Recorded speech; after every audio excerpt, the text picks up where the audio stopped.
Good morning po mga Lodi. For today's video po, bibili po tayo ng isda, saka po tahong.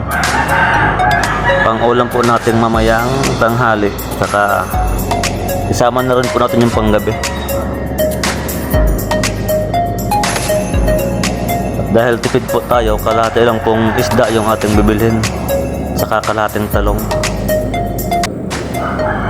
Mag-isa lang naman po akong kakain. Siguro naman po kasi na yun pang 2 araw. So ayan, tinitimbang na po ni Kuya yung ating nabili. Galunggong po yan mga Lodi, galunggong. Medyo mahal na ngayon ang isda, no? Kalahati 100. Tapos ilang peraso lang. Yan, lilinisin na po ni Kuya yung ating nabili.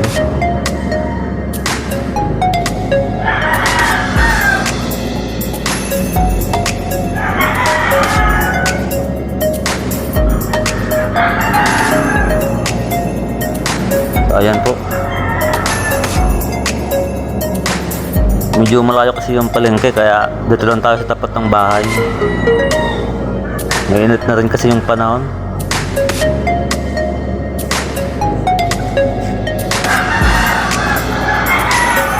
Kung may tinda sana si Kuya ang mga gulay, pandagdag kita sa kanyang binibenta.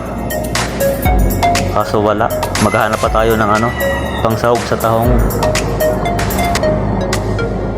Yan, lilinis na po ni Kuya.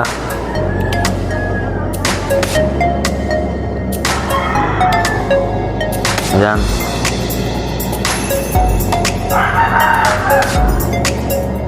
Sa mga nanonood nga po pala ng aking video, huwag niyo po sanang kalimutang mag-subscribe po sa ating channel para po lagi kayong updated sa aking mga upload na video po.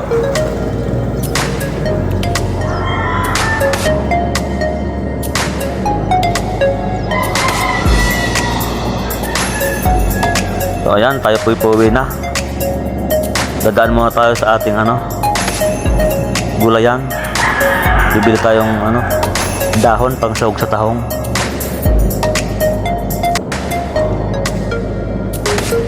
Tama na sigurong dahon lang, dahon ng pitsay.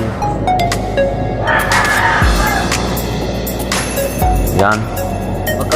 Medyo matanda na yung dahon na ating tinda, pero okay na yan. Mag-isa lang naman tayong kakain. Ayan. So mga Lodi, hanggang dito lang po muna ang aking video. Mag-ingat po tayong lahat, and God bless you po sa inyong lahat na nanonood sa ating video po.